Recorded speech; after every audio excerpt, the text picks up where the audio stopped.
तो नमस्कार दोस्तों, आज हम बात करेंगे बीपीएससी टीआरई 3 का हिंदी का प्रश्न है। आप इसको देख सकते हैं दोस्तों। देखिए, ये हिंदी का प्रश्न है। हिंदी में देखिए, सबसे पहला प्रश्न, हिंदी साहित्य के इतिहास को कितने कालों में बांटा गया है।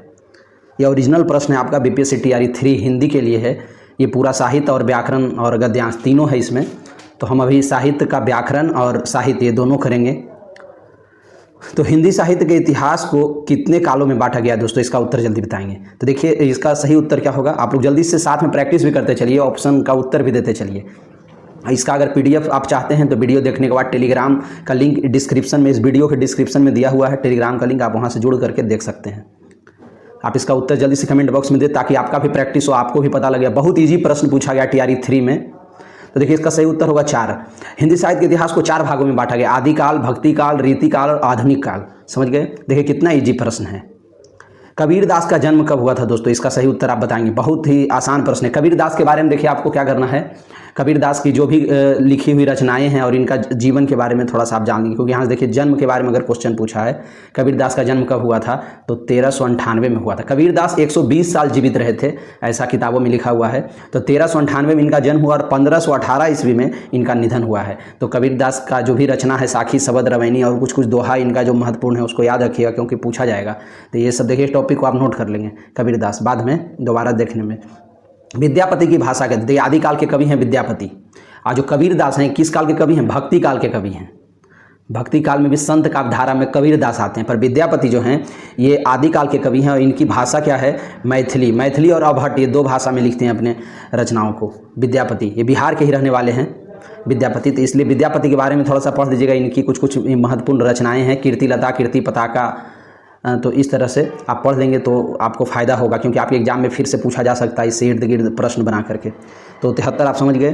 अब चलिए, मैया मैं नहीं माखन खायो, देखिए, ख्याल परे पे सखा सवय मिली मेरे मुख लपटायो।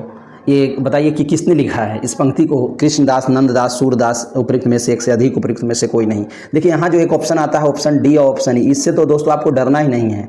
ये उपयुक्त में से एक से अधिक और कोई नहीं, इससे आप डरिएगा मत। डरने का कुछ है ही नहीं है इसमें, बस जानबूझ करके लिखता है विद्यार्थी को कन्फ्यूज करने के लिए, इससे डरना नहीं है। इसका सही उत्तर आप बताएंगे जल्दी से। तो दोस्तों, इसका सही उत्तर क्या होगा, इसका सही उत्तर होगा सूरदास। क्योंकि देखिए, सूरदास इस लाइन को लिखे हैं और सूरदास की 3 रचनाएं हैं। 3 रचनाओं को आप याद कर लीजिए, क्योंकि ये रचना पूछा जाता है। और सूरदास किस भाषा में कविता लिखते हैं, तो ब्रज भाषा में, क्योंकि कृष्ण जी से संबंधित है। तो कृष्ण जी का जितना भी कवि है सब ब्रज भाषा में लिखता है। तो सूरदास भी ब्रज भाषा में लिखते हैं, क्योंकि ब्रज के ही कृष्ण जी रहने वाले हैं। और क्या है, मैं देखिए थोड़ा डिटेल इसलिए कर रहा हूँ कि जो भी बिहार के विद्यार्थी उनका साहित्य काफ़ी कमज़ोर होता है, तो इसलिए हम बिहार के विद्यार्थियों के लिए थोड़ा सा ध्यान देना चाहते हैं। और जो यूपी के हैं या और भी स्टेट के, उनका तो हिंदी ठीक ही होगा, पर जो हिंदी साहित्य जो बातें होती है बिहार के विद्यार्थियों का थोड़ा सा कमज़ोर होता है, इसलिए हम बिहार के विद्यार्थियों के लिए खास करके काम कर रहे हैं। तो ये देखिए, ब्रज भाषा में लिखा गया है। सूरदास लिखे हैं इस लाइन को ब्रज भाषा में, पूरी रचनाओं को ब्रज भाषा में लिखे हैं सूरदास। और क्या है, सूरदास की 3 रचना है, वो है सूर सागर, सूर सारावली और साहित्य लहरी। ये तीनों को याद रखिएगा, पूछा जाता है आपके एग्जाम में। अब आगे चलते हैं दोस्तों।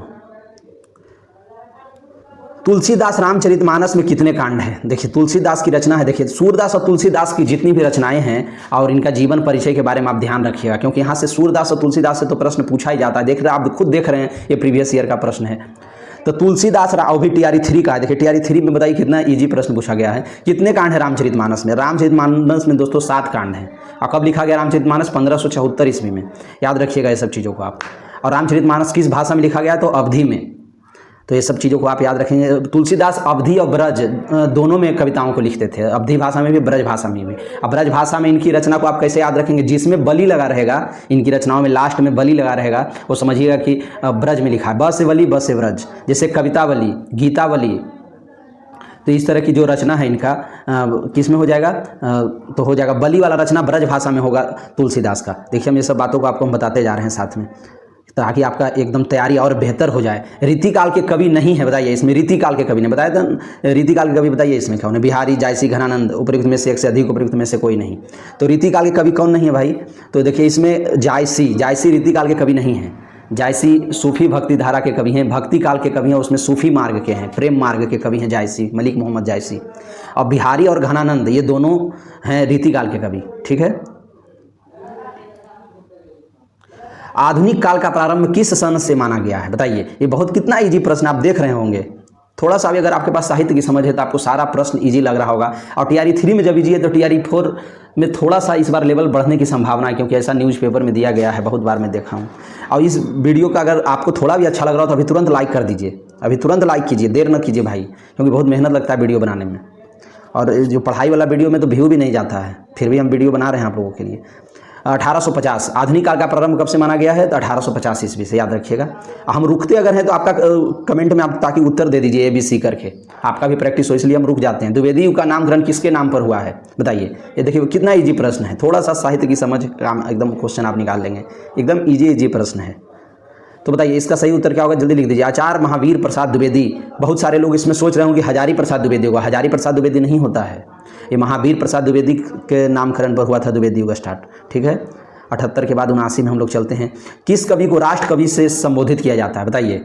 राष्ट्र कवि से किनको संबोधित किया जाता है? कितना इजी प्रश्न है ये। मैथिली शरण गुप्त, इनको राष्ट्र कवि का उपाधि इनको दिए थे महात्मा गांधी दिए थे। इनकी एक रचना थी भारत भारती, 1912 में लिखा गया था। वो एकदम स्वतंत्रता संग्राम से समझिए कि वो ओतप्रोत रचना थी इनकी, 1912 में लिखी गई थी भारत भारती। उसी के आधार पर इनको मैथिली शरण गुप्त को महात्मा गांधी ने राष्ट्र कवि की उपाधि से संबोधित किया, ठीक है। अब चलते हैं आगे। मैथिली शरण गुप्त को अच्छे से पढ़िए, क्योंकि यहाँ से प्रश्न बार बार पूछा जा रहा है आपके एग्जाम में, देख रहे हैं आप प्रीवियस ईयर, इसलिए तो प्रीवियस ईयर आपको हम दिखा रहे हैं कि ताकि आपको एक लेवल पता चल जाए हिंदी में क्या पढ़ना और क्या लेवल रहता है। ये सब जानने के बाद ही तो हम एक बेहतर लेवल की तैयारी कराएंगे, टॉपिक वाइज में हम सब कुछ आपको कराएंगे। क्वेश्चन पढ़ के उत्तर दीजिए। सुभद्रा कुमारी चौहान किस रस की कवित्री हैं? कवित्री, देखिए भाई यहाँ पे कभी कभी क्या होता है ना, कवित्री आपको शुद्ध शब्द के रूप में लिखने के लिए दे दिया जाता है, आप फंस जाते हैं। इसलिए कवित्री को देख लीजिए कैसे लिखा हुआ है, क्योंकि ये शुद्ध शब्द बर्तनी में क्वेश्चन इससे पूछता है। तो सुभद्रा कुमारी चौहान देखिए वीर रस की कवित्री हैं। कैसे हैं? देखिए सुभद्रा कुमारी चौहान और महादेवी वर्मा दोनों एक ही कॉलेज में पढ़ते थे, हॉस्टल में रहते थे इलाहाबाद में, समझे। एक गर्ल्स हॉस्टल था, गर्ल्स स्कूल, तो उसी में ये रहते थे, दोनों एक साथ पढ़ते थे। सुभद्रा कुमारी चौहान ही महादेवी वर्मा को कविताओं लिखने की प्रेरणा दिए थे। ऐसे तो उनको माता पिता से भी प्रेरणा मिली थी, और साथ में स्कूल लेवल पे इनकी जो सुभद्रा कुमारी चौहान ही उनको मोटिवेट करते रहती थी, कविता लिखो महादेवी वर्मा को। तो ये सब चीज़ों को आप जान करके रखिएगा। अब देखिए 81 में, दुनिया कैसी बावरी पाथर पूजन जाए, दुनिया कैसी बावरी पाथर पूजन जाए, घर की चकिया को न पूजे जिसका पीसा खाए। किस कवि की पंक्तियां हैं? रहीम दास, कबीर दास, सुंदर दास। बताइए कितना इजी प्रश्न है, देख लीजिए। तो ये देखिए हो जाएगा कबीर दास की रचना। आप थोड़ा स्पीड हमको कबीर दास की देखिए, बताए थे ना कबीर दास का जन्म पूछा था कुछ देर पहले, जो एक प्रश्न था।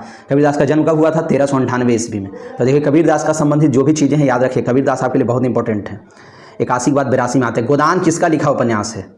गोदान किसका लिखा उपन्यास है बताएंगे आप? देखिए ये ओरिजिनल प्रश्न का यही सब पहचान होता है। देखिए जो आप ये देख रहे हैं ये सब कोड वगैरह, ये सब देखिए ओरिजिनल प्रश्न का ही पहचान होता है। तो गोदान किसका लिखा उपन्यास है बताएंगे आप? प्रेमचंद, कमलेश्वर, जैनेन्द्र। तो देखिए किसका है? प्रेमचंद का। अब प्रेमचंद का 1936 में गोदान लिखा गया था, और समझ गए बात को आप? तो अब चलते हैं आगे। 82 के बाद प्रेमचंद की जितनी भी रचनाएं हैं आप याद कर लीजिएगा, चाहे वो कहानी हो, कविता तो नहीं लिखे थे प्रेमचंद, कहानी हो, इनका कुछ दो चार नाटक भी है, तो नाटक भी आप याद कर लीजिएगा जैसे। और उसके बाद प्रेमचंद का जो जितना उपन्यास है सब याद कर लीजिए, क्योंकि प्रेमचंद से आपके एग्जाम में प्रश्न रहता है, हर बार रहता है। देखिए अभी देखिए ना। तब चलते हैं हम आगे। शतरंज के खिलाड़ी किस विधा की रचना? देखिए ये भी प्रेमचंद की रचना है। शतरंज के खिलाड़ी किस विधा की रचना है? महाकाव्य, उपन्यास, खंडकाव्य, उपयुक्त में से एक से अधिक। उपयुक्त में से एक से अधिक 2 ही 4 प्रश्न में आता है, आपको इससे घबराना नहीं है। आप लोग डरते हैं इससे बहुत ज़्यादा हैं। 2-4 प्रश्न ही आपको तंग करेगा उपयुक्त में से एक से अधिक। तो इसका सही उत्तर क्या हो जाएगा? उपयुक्त में से कोई नहीं। मैंने शतरंज के खिलाड़ी एक कहानी है, इस पर एक फिल्म भी बना था। बंगाल के एक फिल्मकार है सत्यजीत राय, उन्होंने ही एक फिल्म बनाया था 1977 में। और शतरंज के खिलाड़ी एक कहानी है जो 1924 में लिखा गया था, माधुरी नामक पत्रिका में प्रकाशन हुआ था। देखिए हम ये सब आपको विस्तार से बता देते हैं ताकि आपका नॉलेज और एक्सपेंड हो, नॉलेज आपका बढ़े, हमको अच्छा लगता है, ताकि इसके इर्द गिर्द भी अगर कुछ प्रश्न पूछा जाए तो आप आराम से कर ले जाएं। पीडीएफ के लिए टेलीग्राम चैनल से जुड़िए। इसका टेलीग्राम चैनल वीडियो के डिस्क्रिप्शन में लिंक दिया हुआ है, या आप हमको डायरेक्ट कमेंट भी कीजिएगा, हम आपको लिंक दे देंगे, आप डायरेक्ट जुड़ जाएंगे टेलीग्राम से। वीडियो को लाइक करते रहा कीजिए, आप हमारा मोटिवेशन बढ़ाएंगे तभी हम ये सब वीडियो लाते रहेंगे आपके लिए, क्योंकि एजुकेशन वाला वीडियो कोई देखता नहीं है, मतलब ये पढ़ाई वाला, इन्फॉर्मेशन वाला वीडियो बहुत चलता है, पर पढ़ाई वाला वीडियो देखते हैं 500-600 व्यू जाता है। पुष्प की अभिलाषा किसकी कविता? फिर भी हम हिम्मत करके लाते हैं आप लोगों के लिए। पुष्प की अभिलाषा किसकी कविता बताएंगे आप? ये होगा माखनलाल चतुर्वेदी की कविता। देखिए पढ़ना भी है आपको। पुष्प की अभिलाषा, चाह नहीं मैं सुरबाला के गहनों में गुथा जाऊं, चाह नहीं प्रेमी माला बिंद प्यारी को ललचाऊं। ये पूरी कविता है तो इस कविता को आप एक बार याद भी रखिएगा। पुष्पविलासा माखनलाल चतुर्वेदी की कविता है। चलते हैं दोस्तों आगे। तो माखनलाल चतुर्वेदी आपके लिए इंपॉर्टेंट है। कैदी और कोकिला इनका एक बहुत ही बढ़िया कविता है, उसको भी याद रखेंगे आप लोग। हाँ, उपन्यास कृति का चयन कीजिए। बताइए इसमें कौन सा उपन्यास है? निम्नलिखित में से उपन्यास कृति का चयन। देखिए इसमें कर्मभूमि क्या है? उपन्यास है। गोदान भी क्या है? उपन्यास है। पर उसने कहा था, ये क्या है? उसने कहा था जो है ये चंद्रधर शर्मा गुलेरी द्वारा 1915 में लिखा गया एक कहानी है। उसने कहा था 1915 में लिखा गया है कहानी। ये भी आपके एग्जाम में पूछता है प्रश्न। उसने कहा था किसके द्वारा लिखा गया? चंद्रधर शर्मा गुलेरी के द्वारा। ये कहानी है जो 1915 में प्रकाशित हुई थी। कर्मभूमि 1932 में लिखा गया है प्रेमचंद का। देखिए प्रेमचंद से क्वेश्चन आ गया ना, गोदान और कर्मभूमि, ये दोनों उपन्यास है प्रेमचंद का। कर्मभूमि 1932 में लिखा गया, गोदान 1936 में। इसलिए मैं आपको कहता हूँ कि आप प्रेमचंद का उपन्यास हो चाहे कहानी हो, सब याद करके रखिएगा। अब देखिए दोस्तों, यहाँ से आपका पूरा अब जो 86 से 90 तक का है, ये पूरा क्या है अब आपके लिए? ये पूरा गद्यांश है। गद्यांश हम लोग यहाँ देखेंगे, टाइम वेस्ट होगा। गद्यांश तो इजी होता है। गद्यांश आप प्रैक्टिस कर लीजिएगा। आपका टेलीग्राम पे ये PDF मिल जाएगा आपको, वहाँ से आप क्वेश्चन देख करके आप खुद से इसको कर लीजिएगा। इसका आंसर भी आपको मिल जाएगा। आंसर की भी नीचे दिया हुआ रहता है, जहाँ भी इसका प्रश्न रहेगा वहाँ नीचे आंसर की रहेगा, आप आंसर की से देख सकते हैं। और लगभग 25 प्रश्न थे इसके, लगभग 25 प्रश्न था इसका गद्यांश में। तो अब देखिए गद्यांश दोस्तों यहाँ 110 तक में ख़त्म हो जाता है। अब हम लोग 111 से चलते हैं। स्वर संधि का उदाहरण। देखिए 110 तक है ना गद्यांश, तो 111 से हम लोग चलते हैं। स्वर संधि का शब्द का चयन कीजिए। इसमें बताएंगे आप क्या होगा, स्वर संधि क्या होगा बताइए इसमें।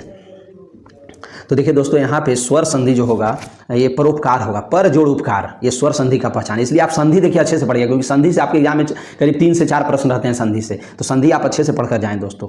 तो देख रहे हैं संधि, परोपकार, पर जोड़ उपकार। जगदीश देखिए नहीं होगा स्वर संधि, क्यों? ये है व्यंजन का, क्योंकि जगत जोड़ इस लिखते हैं, त में हलंत लगाते हैं। जगत जोड़ इस, त में हलंत, तो त यहाँ पे क्या हो जाता है? व्यंजन हो जाता है। और सज्जन, सज्जन में सत जोड़ जन, तो सज्जन में भी देखिए त में हलंत लगा करके इसको लिखते हैं, सत जोड़ जन, तो सज्जन हो जाएगा। तो ये दोनों जगदीश और सज्जन व्यंजन संधि का उदाहरण है। इसलिए स्वर संधि में क्या हो जाएगा? परोपकार। अब आगे चलते हैं। अब विसर्ग संधि का चयन कीजिए। विसर्ग संधि देखिए दोस्तों, विसर्ग संधि का चयन बताइए। इसमें क्या होगा? विसर्ग संधि नमः जोड़ते, ऑप्शन ए हो जाएगा, नमः जोड़ते। और नरेंद्र का क्या हो जाएगा? नर जोड़ इंद्र। विद्यालय क्या हो जाएगा? विद्या जोड़ आलय। ये दोनों नरेंद्र और विद्यालय दोनों क्या है? स्वर संधि का उदाहरण है। और चलिए नमस्ते क्या हो जाएगा? विसर्ग संधि। 3 प्रकार के होते हैं, स्वर संधि, व्यंजन संधि और विसर्ग संधि। इसको हम विस्तार से पढ़ाएंगे तो आपको बहुत अच्छा लगेगा। अभी तो शॉर्ट में ही चलना है, क्योंकि क्वेश्चन प्रैक्टिस अभी करवाना है प्रीवियस ईयर। दयानंद का संधि विषय, TRE 3 का सब प्रश्न है। देखिए कितना ईजी प्रश्न है। दया जोड़ा आनंद क्या हो जाएगा? इसका सही उत्तर दया जोड़ा आनंद। कौन सा संधि है? स्वर संधि में भी कौन सा? दीर्घ स्वर संधि है। देखिए बीच में आ गया है तो दीर्घ स्वर संधि हो जाएगा। हिंदी में समास के कितने भेद है बताएंगे आप? हिंदी में समास के कितने भेद हैं? समास के देखिए 6 भेद होते हैं। समास देखिए 3 अक्षर से मिलकर बना है, समास, समास। तो समास का डायरेक्ट याद कर लीजिएगा। समास 3 अक्षर से मिलकर बना है, इसका मतलब 3 दूनी 6। इसका डबल क्या हो जाएगा? इसका भेद हो जाएगा। बात समझ में आ गया ना? समास 3 अक्षर से मिलकर बना है, तो इसका डबल कर देंगे, 3 दूनी 6, तो 6 इसका हो जाएगा भेद। इस तरह से कुछ हम लोग ट्रिक से याद कर लेंगे। 115 में कर्मधारय समास शब्द का चयन करिए। बताइए कर्मधारय क्या हो जाएगा? तो इसमें आप थोड़ा सा कंफ्यूज होंगे, यहीं पे आपको देखिए आपको फंसाएगा ऑप्शन डी। इसका सही उत्तर क्या हो जाएगा दोस्तों? ऑप्शन डी, उपयुक्त में से एक से अधिक। अब कैसे होगा देखिए, काली टोपी और नीलकमल ये दोनों क्या है? कर्मधारय समास का उदाहरण है। और चौमासा क्या होगा? चौमासा क्या हो जाएगा? चौमासा द्विगु समास का उदाहरण है। 4 मासों का समूह को कहा जाता है चौमासा। यहाँ पे देखिए चौ माने 4, जब 4 5 जब संख्या का बोध हो तो द्विगु समास हो जाता है। और काली टोपी और नीलकमल क्या हो जाएगा? ये काली है जो टोपी, और ये देखिए विशेषण विशेष का संबंध हो गया, यहाँ पे विशेषण हो गया काली, या टोपी हो गया विशेष, तो इसलिए काली टोपी क्या हो जाएगा? कर्मधारय समास। नीलकमल, नीला है जो कमल, यहाँ भी देखिए विशेषण विशेष का संबंध दर्शा रहा है। विशेषण विशेष का जब संबंध दर्शाएगा दोस्तों तो कर्मधारय समास हो जाएगा। और जहाँ पे रंग आ जाएगा तो समझिएगा वो विशेषण हो गया। जैसे यहाँ देखो नील से हो गया नीला, और काली से हो गया यहाँ पे काला, तो काला रंग है। जहाँ रंग आ गया समझिए वो विशेषण है। ये सब हम ट्रिक आपको बताते जा रहे हैं। अब बहुत ज़्यादा विस्तार तो हम अभी कर नहीं सकते हैं, जितना करना था कर दिया। नीलकंठ में किस समास की योजना है? बहुव्रीहि, कर्मधारय, अव्ययी, बताइए। तो नीलकंठ में किस समास की योजना है? तो इसका सही उत्तर क्या हो जाएगा? नीलकंठ। नीलकंठ ये बहुव्रीहि समास है। नीलाकंठ किनका होता है? तो ये शिव जी का होता है, शंकर जी का, तो बहुव्रीहि समास हो जाएगा। ठीक है, अब आगे हम लोग चलते हैं। 116 के बाद देखिए, ये देखिए ओरिजिनल प्रश्न का ही सब उदाहरण होता है। अब हम लोग आगे चलेंगे 117 में। व्याकरण के शब्द सब्जेक्ट का हिंदी पारिभाषिक शब्द क्या है?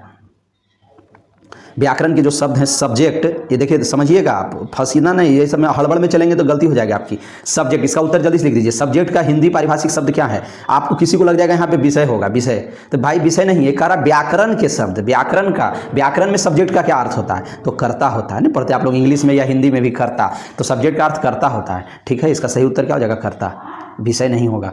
ये बहुत सारे लोग इसमें गलती कर सकते हैं हड़बड़ में, इसलिए आराम से क्वेश्चन को आपको देखना है। व्याकरण के शब्द वर्ब का हिंदी, देखिए कह रहा व्याकरण के शब्द वर्ब का हिंदी पारिभाषिक शब्दावली को आप अच्छे से पढ़िएगा। देखिए 3 से 4 प्रश्न हर बार आपके PYQ में पूछा जा रहा है प्रीवियस ईयर में। अब प्रीवियस ईयर क्वेश्चन के लिए आपको सारा प्रीवियस ईयर मिलेगा कहाँ? टेलीग्राम चैनल पे मिलेगा PDF, और अगर इसको पूरा वीडियो सॉल्यूशन के साथ व्याख्या के साथ देखना चाहते हैं तो हमारा ये इसका प्लेलिस्ट बना हुआ है, आपको दिख जाएगा डिस्क्रिप्शन में, सब हम दिए हुए हैं, आप देख लीजिएगा एक बार। तो आप देखिए अच्छा लग रहा है दोस्तों ये वीडियो तो जल्दी से लाइक कीजिए, हमारा मोटिवेशन को बढ़ाइए आप। तो व्याकरण के शब्द वर्ब का हिंदी पारिभाषिक शब्दावली क्या है? तो क्रिया होगा, ठीक है। अब आगे 119 में शुद्ध पारिभाषिक हिंदी शब्द का चयन कीजिए। हिंदी शब्द का ये पारिभाषिक शब्दावली कौन सा सही होगा हिंदी में? तो ये देखिए यहाँ पे जलवायु हो जाएगा। क्या हो जाएगा? जलवायु। जलवायु और निर्वायु अलग अलग है, तो इसलिए ये दोनों का अर्थ कुछ नहीं हो सकता, अलग अलग का कोई पारिभाषिक शब्दावली नहीं होगा। परिभाषा अगर किसी का निकाला जा सके उसी को कहते हैं पारिभाषिक शब्दावली। तो जलवायु का एक परिभाषा बन सकता है, इसलिए पारिभाषिक हिंदी शब्द इसको कहा जाता है जलवायु को। निर्वायु को कोई परिभाषा नहीं बना सकते, ये अलग अलग शब्द है, ठीक है। 119 के बाद हम लोग चलेंगे दोस्तों 120 में। वह आज धीरे धीरे चल रहा है। वाक्य में धीरे धीरे व्याकरण के अनुसार क्या है? देखिए धीरे धीरे, तेजी से, तो ये सब जब आ जाता है तो क्रिया विशेषण हो जाता है। क्रिया विशेषण के लिए चल रहा है, वह कैसे चल रहा है? तो धीरे धीरे, चलना एक प्रकार का क्रिया है, तो क्रिया में आप लगा दीजिए कैसे का प्रश्न। तो क्रिया यहाँ पे चलना है तो कैसे चल रहा है, तो क्रिया में कैसे लगा दीजिएगा तो क्रिया विशेषण निकल कर आ जाएगा।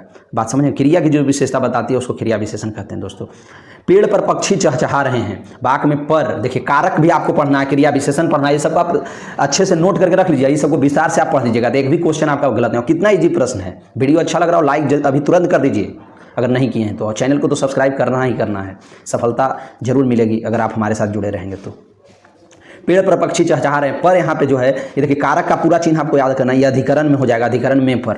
अधिकरण में क्या होता है? में और पर अधिकरण का ही चिन्ह होता है। अपदान में क्या होता है? से, और से क्या होता है? से किस अर्थ में होता है? से होता है अपदान में अलगाव के संबंध में। करण में भी देखिए से होता है, पर यहाँ पे से करण वाला जो होता है किस अर्थ में होता है? ये जुड़ाव के संबंध में होता है। जैसे वह कलम से लिखता है तो एक करण कारक हो गया। अगर कहेगा वो पेड़ से पत्ते गिरते हैं तो यहाँ पे जो अलग हो रहा है तो यह अपदान कारक हो गया। इससे ज़्यादा हम नहीं बता सकते हैं। 122 में कमर कसना मुहावरे का अर्थ क्या है? तो ये होगा तैयार होना। क्या हो जाएगा? तैयार होना, ठीक। 122 के बाद 100 किस्मत खुलना, यहाँ फंसेंगे आप, यहाँ फंसेंगे भाई। किस्मत खुलना मुहावरे का अर्थ क्या है? भाग चमकना, भाग्योदय, भाग पलट जाना। यहाँ देखिए इसका सही उत्तर होगा उपयुक्त में से 1 से अधिक। देखिए ये 4 प्रश्न आपको इस तरह से फंसाता है, उपयुक्त में से 1 से अधिक, इसलिए इससे डरना नहीं है। देखिए यहाँ ध्यान से देखेंगे आपको पता चलेगा। भाग चमकना या भाग उदय, भाग चमकना या भाग उदय दोस्तों एक ही बात तो है। ये भाग चमकना भाग उदय एक ही अर्थ है ना, तो इसीलिए क्या हो जाएगा? उपयुक्त में से 1 से अधिक, ठीक है। 123 के बाद मुंह में राम बगल में छुरी, मुंह में राम बगल में छुरी लोकोक्ति है, इसका अर्थ क्या होगा? ऊपर से मित्रता अंदर से शत्रुता। तो क्या हो जाएगा? मुंह में राम बगल में छुरी। ये धोखे की भक्ति नहीं होगा, ये भक्ति नहीं हो सकता। आप कुछ को लग रहा हो कि इसमें भी तो सर उपयुक्त में से 1 से अधिक होगा, ऐसा नहीं हो सकता। धोखे की भक्ति, ये भक्ति की बात कर रहा है, हम किसी का भक्ति, ये चापलूस लोगों के लिए कहा जा रहा है जो मुंह पर मीठा मीठा बोलते हैं, पीछे क्या करते हैं? चुगली करते हैं, तो भक्ति थोड़ी करते हैं। तो ये धोखे की भक्ति इसका अर्थ नहीं हो सकता है। राम नाम लेकर गला काटना ये भी नहीं हो सकता है। ये ऊपर से मित्रता अंदर से शत्रुता। देखिए हम व्याख्या एकदम अच्छे से देते जा रहे हैं आपको, टाइम थोड़ा सा वीडियो बड़ा हो जाता है हमारा, अब क्या ही हम कर सकते हैं, क्योंकि व्याख्या समझाना भी जरूरी है। शुद्ध वाक्य, देखिए आपको शुद्ध वाक्य का ज़्यादा से ज़्यादा प्रैक्टिस करना है दोस्तों। शुद्ध वाक्य से हर बार प्रीवियस ईयर में आपका 3 से 4 प्रश्न पूछा जा रहा है। तो शुद्ध वाक्य क्या होगा? रवि के बाद सोमवार, तो रवि के बाद ये ऐसे ही गलत हो गया। रवि के बाद सोम आता है, सोम भी गलत हो गया, सोमवार पूरा लिखना चाहिए था। अब देखिए रविवार के बाद सोमवार होता है, तो ये देखिए एकदम सही उत्तर हो गया आपका। बात समझे? 25 के बाद 26 शुद्ध वाक्य का चयन कीजिए। बताइए दोस्तों, ये देखिए फिर से देखिए शुद्ध वाक्य आ गया। आप आज कहाँ जा रहे हैं? तो देखिए यहाँ पे क्या लगाना चाहिए? यहाँ पे प्रश्नवाचक चिन्ह लगाना चाहिए, क्योंकि यहाँ कहाँ आ गया तो गलत है, नहीं लगाया है। कितना सुंदर फूल है, यहाँ पे विस्मयादि बोधक का चिन्ह होना चाहिए था। इस तरह का कोई चिन्ह होता है ना, इस तरह का ये लगाना चाहिए था इसमें, तो ये भी गलत हो गया, नहीं लगाया है। श्याम ने उनसे क्या कहा था? हाँ ये देखिए सही उत्तर है, इसमें सब कुछ सही है। तो देखिए कितना साधारण बातें हैं शुद्ध वाक्य में। तो 26 के बाद 27 में हम लोग देखते हैं। मर्यादा पुरुषोत्तम राम बाटिका के खिलखिलाकर हंसते सुंदर फूलों को देखकर हंस रहे थे। वाक्य के विशेषण पदबंध का चयन कीजिए। देखिए आपको पदबंध पढ़ करके जाना है दोस्तों। संज्ञा पदबंध, विशेषण पदबंध, क्रिया विशेषण पदबंध, ये सब पदबंध के रूप में आते हैं। पदबंध आपको अच्छे से पढ़ करके जाना है। तो यहाँ पे विशेषण पदबंध क्या होगा बताइए। तो विशेषण पदबंध में आपको विशेषण खोजना है, बस एक ही ट्रिक आप याद रखिए, इसमें विशेषण खोजिए। विशेषण यहाँ पे क्या आपको दिख रहा है, सुंदर। देखिए सुंदर क्या यहाँ पे विशेषण दिख रहा है, तो सुंदर किस में आ गया, इसे ट्रिक के माध्यम से बता रहे हैं, खिलखिलाकर हंसते सुंदर, तो हो गया सुंदर आ गया, तो मैंने विशेषण पदबंध हो गया। और क्या, यही तरीका है ये सब करने का। और भी इसको विस्तार से पढ़ेंगे तो और भी बहुत कुछ समझ में आएगा। हम तो यहाँ एक शॉर्टकट बता रहे हैं आपको, हम विस्तार से आप पढ़िएगा तो आपको बहुत कुछ इसमें समझ में आ जाएगा। तो पदबंध से डरना नहीं, आप एक बार पढ़ेंगे सब इजी हो जाएगा आपके लिए। वह भयंकर तूफान के झोंके की तरह भाग गया, वाक्य में कौन सा, देखिए फिर से पदबंध आ गया, इसलिए पदबंध आपको विस्तार से अच्छे से पढ़ना है, नोट कर लीजिए। पदबंध से 3 से 4 प्रश्न आपके हर एग्जाम में रहते हैं। वाक्य में कौन सा पदबंध है बताइए, इसमें तो आप पूछ दिया कौन सा पदबंध है, तो कह रहा है भाग गया। भाग गया क्या एक क्रिया है, और क्रिया का पूछ रहा कैसे भाग गया, तो भयंकर तूफान के झोंके की तरह, तूफान के झोंके की तरह भागा है, तो इसलिए क्या हो जाएगा दोस्तों इसका, तो कैसे भागा है, तो इसमें हो जाएगा क्रिया विशेषण पदबंध, जो क्रिया की विशेषता बतलाता है उसको क्या बोलते हैं, क्रिया विशेषण। तो भाग गया क्या है यहाँ पे क्रिया, अब क्रिया में हम लोग कैसे लगा देंगे तो क्रिया विशेषण पता चल जाएगा। कैसे भागा है, तो तूफान के झोंके की तरह, तो ये क्या हो जाएगा क्रिया विशेषण पदबंध। विस्तार से हम आपको बाद में पढ़ाएंगे, अभी बस शॉर्टकट तरीका बस बता रहे हैं। तो आप पदबंध अच्छे से पढ़िएगा दोस्तों। देखिए प्रश्न आ रहा है ना, ये TRE 3 का प्रश्न है। वीडियो को लाइक कर दीजिए जल्दी से, अगर नहीं किए हैं तो चैनल को सब्सक्राइब, और कुछ अच्छा सा मोटिवेशन वाली बातें हमारे कमेंट में आप बाद में लिखिएगा। बाज के कितने भेद होते हैं, ये देखिए बाज आपके लिए इंपॉर्टेंट इतना है कि हर बार आपके एग्जाम में पूछा जा रहा है, जितना भी PYQ अभी तक हम लोगों ने देखा है। बाज के कितने भेद हैं, तो 3 भेद हैं, कर्तरीबाज, कर्मबाज और भावबाज। बढ़िया से आप देख लीजिएगा इसको, हम 30 में देखते हैं हम लोग दोस्तों, 130 में। उससे पढ़ा नहीं जाता। देखिए फिर देखिए बाज से आ गया प्रश्न, कौन सा बाज है, तो कर्मबाज है, पढ़ा नहीं सॉरी कर्मबाज का दिए, भावबाज होगा, उससे पढ़ा नहीं जाता, जो निगेटिव उससे करा नहीं जाता, उससे खेला नहीं जाता। इस तरह का जब आ जाएगा ना, निगेटिव का भाव जब आ जाएगा तो भावबाज हो जाएगा। क्या हो जाएगा दोस्तों, भावबाज। ठीक है, देखिए अभी गलती से हमारा कर्मबाज होते जा रहा है, कहीं ध्यान नहीं देते तो कर्मबाज अभी कर देते ठीक, और हो जाता क्या, फिर आप लोग कमेंट में हमको गाली देते हैं कि गलत पढ़ाते हो। तो यही कभी कभी माइंड मिस्टेक हो जाता है, आप लोग इसको समझा कीजिएगा। तो हम कैसे, तो याद आ गया तो हम सुधार दिए। रचना के आधार पर वाक्य कितने भेद, देखिए बार बार ये प्रश्न आपका रिपीट कर रहा है। रचना, देखिए हम क्या बताए थे, रचना 3 अक्षर से मिलकर बनाए, तो रचना के आधार पर वाक्य के कितने भेद हो जाएंगे, 3 भेद, सरल वाक्य, संयुक्त वाक्य और मिश्र वाक्य। तो रचना 3 अक्षर से मिलकर बनाए, तो इसका वाक्य का भेद भी इसका क्या हो जाएगा, 3 हो जाएंगे। तो बता ही दिए अभी। ठीक है, देखिए ये बार बार पूछा, इसलिए ये सब पढ़ लीजिएगा आप अच्छे से। मैं लिख रहा हूँ और आप हंस रहे हैं, देखिए फिर यहीं पे देखिए वाक्य का भेद आ गया, ये वाक्य का रूप बता रहा है। तो ये बताइए ये कौन सा वाक्य हो गया, देखिए संयुक्त वाक्य, और बीच में आ गया ना और, तो ये हो जाएगा संयुक्त वाक्य। ठीक, अब हम लोग आगे चलते हैं 32 के बाद 33 में। तो इसलिए आपको कहते हैं वाक्य अच्छे से पढ़ करके जाना आप।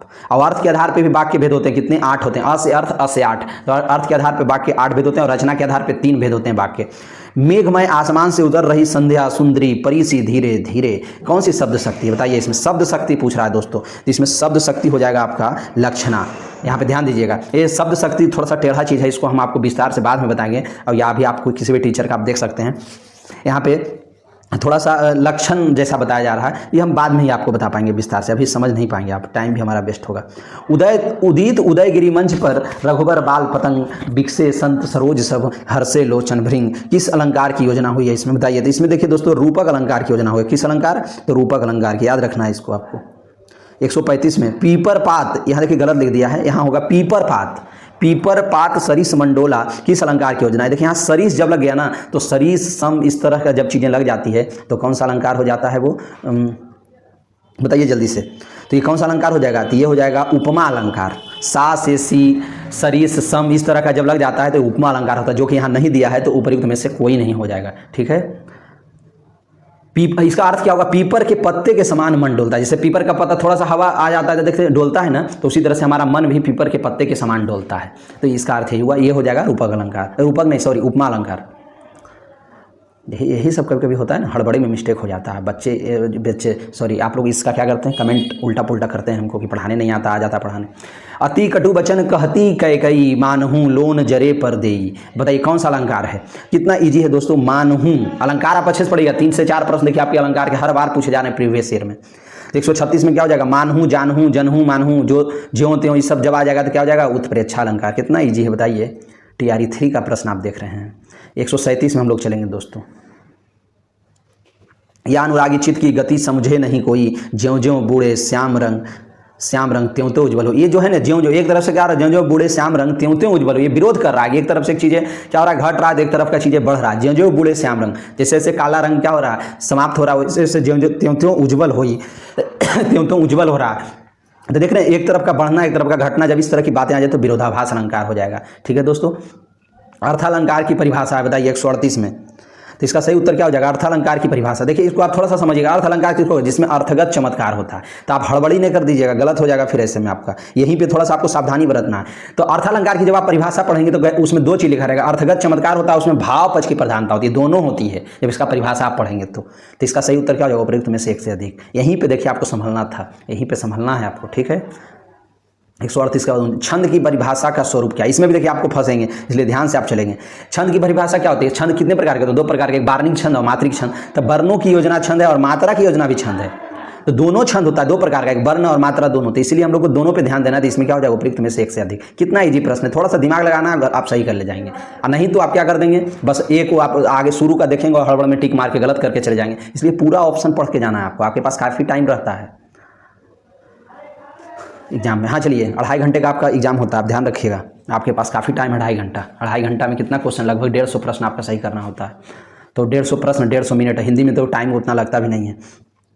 150 प्रश्न में 30 प्रश्न शुरू का लैंग्वेज का होता है, जिसमें सभी को क्वालिफाई करना होता है। उसमें 22 प्रश्न आपका हिंदी का रहेगा, 8 प्रश्न इंग्लिश का रहेगा, जिसमें कंपलसरी है 9 नंबर लाना 30 में, ठीक है। और उसका नंबर आपका मेरिट में नहीं जुड़ता, मेन मेरिट 120 पर बनता है। ये सब बता देते हैं क्योंकि कुछ विद्यार्थियों को नहीं मालूम है। अस कहीं फिर चितई यहीं ओरा से सुख नयन चकोरा। तो इसमें क्या हो जाता है? 140 में ये चौपाई है। क्या है दोस्तों? चौपाई। चौपाई देखिए कैसा छंद है? ये मात्रिक छंद है। एक होता है मात्रिक छंद, तो है वार्णिक छंद। चौपाई, रोला, सोरठा, ये तीनों क्या है? ये तीनों आपका क्या है? मात्रिक छंद है। चौपाई में कितने होते हैं? चौपाई में 16 होता है। रोला में कितना होता है? 24। और सोरठा में 11। और दोहा का उल्टा होता है सोरठा। तो सोरठा क्या होता है? सोरठा में 11-13 होता है। क्या होता है? 11-13। और दोहा में क्या होता है? 13-11 होता है। इस सब हम और विस्तार से आपको बाद में बताएंगे। ये सारे क्या हैं? ये सारे हैं आपका मात्रिक छंद, याद रखिएगा। 40 के बाद हम लोग 41 में चलते हैं दोस्तों। दोहा छंद में मात्रा विधान क्या है बताइए? इसमें दोहा छंद में मात्रा विधान देखिए, अभी तुरंत अभी बताएं। देखिए फिर इसलिए रस, छंद, अलंकार आप अच्छे से पढ़िएगा। इससे आपका 10-12 प्रश्न पूछता है, तीनों मिला करके सबसे 3-3, 4-4 प्रश्न पूछता है। तो बताइए 141 का क्या हो जाएगा? 141 का क्या होगा? जल्दी बताएंगे दोस्तों। तो इसमें बी हो जाएगा। अभी बताएंगे दोहा में क्या होता है? 13 और 11। इसी का उल्टा सोरठा होता है। सोरठा में 11-13 हो जाता है, ठीक है। तो 141 के बाद 42। इंद्र बज्रा छंद की परिभाषा क्या बताएंगे? इंद्र बज्रा छंद की परिभाषा क्या है बताएंगे दोस्तों? जल्दी से बताएंगे। इसका सही उत्तर हो जाएगा 11 वर्णों की योजना में। इंद्र बज्रा एक प्रकार का क्या है? वार्णिक छंद है। वर्ण देखिए यहाँ पे लिख भी दिया है 11 वर्ण। इसका माने इंद्र बज्रा एक प्रकार का वार्णिक छंद है। इसमें पूछा भी जाता है कि कैसा छंद है, वार्णिक है कि मात्रिक है, इस तरह से भी क्वेश्चन पूछा जाता है। इसलिए हम आपको वार्णिक और मात्रिक भी बता दे रहे हैं, क्योंकि छंद बहुत प्रकार का होता है और सबको आपको ध्यान रखना होगा कि कौन वार्णिक होगा, कौन मात्रिक होगा, अब किसमें कितना वर्ण होता है, किसमें कितना मात्रा होता है, सब याद रखिए। यहाँ से प्रश्न पूछता है 11 वर्ण माने वार्णिक छंद होगा। इंद्र बज्रा में तगन 2 बार होता है। तगन, जगन और 2 गुरु होता है। सब देखने में एक जैसा लग रहा है, पर आपको यही तगन, जगन और 2 गुरु में ध्यान रखना है, इसी में अंतर है, ठीक है। अब आगे चलते हैं 142 के बाद 143 में। बड़ा की छोटा काम कीजिए, बड़ा की छोटा काम कीजिए, इसको पढ़ दीजिएगा। इसमें किस छंद की योजना है बताइए? तो छंद कौन सा छंद है?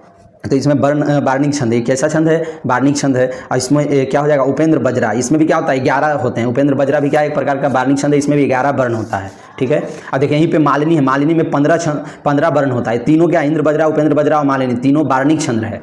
और उपेंद्र बज्रा और इंद्र बज्रा में क्या होता है? 11 वर्ण पर होता है और मालिनी में 15 वर्ण होते हैं, ठीक है। अब आगे हम लोग चलते हैं। बना रहे प्रेम सदा स्वदेश का, तथा रहे ध्यान सदा स्वदेश का। तो ये इसको आप पूरा पढ़ लीजिएगा। किस द्वंद्व गलती कर दिया यहाँ पे? छंद की योजना। देखिए गलती सबसे होता है, देखिए यहाँ मिस प्रिंटिंग हुआ है, छंद की योजना है। तो 144 में क्या हो जाएगा? यहाँ पे सी हो जाएगा, वंशस्थ छंद की योजना है। तो वंशस्थ में क्या होता है दोस्तों? वंशस्थ में 12 वर्ण पर होता है। देखिए ब से वंशस्थ, ब से 12, याद रखिएगा 12 वर्ण होता है। ये वार्णिक छंद है, ठीक है। तो द्रुत विलंबित में भी क्या होता है? वार्णिक छंद होता है। द्रुत विलंबित में क्या होता है? द्रुत विलंबित में इसमें भी ये वार्णिक छंद है और वार्णिक में 12 वर्ण होते हैं। ब से विलंबित, ब से क्या हो जाएगा? 12, इसको भी याद रखें। मालिनी में 15 छंद होते हैं। इस तरह से हम आपको विस्तार से सब बता दे रहे हैं शॉर्ट में। भरत मुनि ने काव्य गुणों की संख्या कितनी मानी है बताएंगे दोस्तों? भरत मुनि ने काव्य गुणों की संख्या कितनी मानी है? 10 माने हैं इन्होंने। काव्य गुण कौन होता है? ओज, प्रसाद, माधुर, और ये तो 3 माने ही हैं भरत मुनि ने, और भी इसमें 7 और मिला दिया, मैंने टोटल 10 माने इन्होंने, ठीक है। तो 10 माने हैं काव्य। इसके बाद जितने भी आचार हैं सब लगभग 3 ही माने हैं। अब आगे चलते हैं। मंद मंद मुरली बजावत अधर धरे, मंद मंद निर्गचो मुकुंद मंद। तो इसमें कौन सा हो जाएगा बताएंगे आप लोग दोस्तों? इसमें माधुर गुण हो जाएगा। देखो मंद मंद मुरली, कितना मधुरता की बात हो रही है। मुरली उरली बजाना क्या मधुरता की? माधुर गुण हो जाएगा। ये देखिए एक काव्य गुण है, ओज, प्रसाद, माधुर, ये सब क्या है? इसको आप जितना ज़्यादा प्रैक्टिस करेंगे, एक बार कॉन्सेप्ट समझ के प्रैक्टिस करेंगे तो आपको जो उतना ही फायदा मिलेगा। ये प्रैक्टिस से ही आपका सही हो पाएगा, ऐसे नहीं हो पाता है। तो 147 में बताएंगे दोस्तों क्या हो जाएगा, काव्य गुण की योजना। इसमें भी देखिए इसमें क्या हो जाएगा, ओज, ओज माने वीरता से संबंधित है। मुंड कटत कहूँ, रुंड नटत कहूँ, सुंड पटत धन, गीध लसत कहूँ, सिंध हसत सिद्ध हसत सुख, वृद्ध सत मन। देखिए मुंड कटत माने कहीं कहीं सब वीरता का भाव आ रहा था, इसलिए ओज हो जाएगा इसमें, ठीक है। 47 के बाद हम लोग चलते हैं 48 में। करुण रस का स्थायी भाव क्या होगा दोस्तों, बताएंगे आप। करुण रस, देखिए कितना अस्थाई भाव, आप सबको रस आ गया यहाँ पे, रस में आपको सारा स्थायी भाव याद करना है आपको। तो रस छंद अलंकार बताए थे ना, अच्छे से पढ़िएगा, यहाँ से 10 से 12 प्रश्न तीनों मिला करके पूछता है। तो 148 का हो जाएगा सी, शोक। करुण रस का शोक होता है। क्रोध किसका होता है, रौद्र रस का क्रोध होता है। निर्वेद शांत रस का होता है, इसे याद रखिएगा। ये सब हम तो आपको विस्तार कर ही देते हैं। अब देखिए 149 में आ गया है, मैया कभी बढ़ेंगी चोटी, कितनी बार मुही दूध पियत भई, यह अजहू है छोटी। अब देखिए इसको पूरा पढ़ दीजिएगा। इसमें किस रस की अभिव्यक्ति है, देखिए सूरदास इस रचना को लिखे हैं। इसमें बात्सल रस, जहाँ माँ और बेटे के बीच का जो प्रेम दर्शाया जाता है। देखिए माँ बेटे के बीच में जो ये बातें हो रही है, कृष्ण जी कर रहे हैं यशोदा को, तो क्या है यहाँ पे बात्सल रस हो। जहाँ भी माँ बेटा का प्यार की बातें जब हो ना, तो वहाँ पे बात्सल रस समझिएगा, ठीक है। श्रृंगार रस एक है। श्रृंगार रस दो प्रकार का होता है, एक वियोग श्रृंगार, एक होता है संयोग श्रृंगार। तो इसमें श्रृंगार में आपको ध्यान देना होगा। श्रृंगार रस हो गया, और शांत रस तो जान ही रहे हैं। शांत रस का क्या होता है, अब देखिए 150 लास्ट क्वेश्चन है आपका, 150वां। बीच चौकड़ी भर भर कर चेतक बन गया, निराला था राणा की पुतली, फिरी नहीं तब तक चेतक मुरझाता था। ये देखिए ये एक बहुत ही अच्छी कविता है, इसको आप लोग क्या करेंगे, याद कर लेंगे। इसमें क्या उत्तर होगा इसका, वीर रस। देखिए इसका पढ़ने से ही वीरता का भाव आ गया, तो वीर रस कितना इजी प्रश्न। आप हमारा वीडियो को लाइक कीजिए, क्वेश्चन समाप्त हो गया दोस्तों। वीडियो को लाइक कीजिए, चैनल को सब्सक्राइब यार दोस्तों को कर दीजिए, कुछ अच्छा सा कमेंट कर दीजिए, अच्छा लगेगा। ओके दोस्तों, जय हिंद, जय भारत।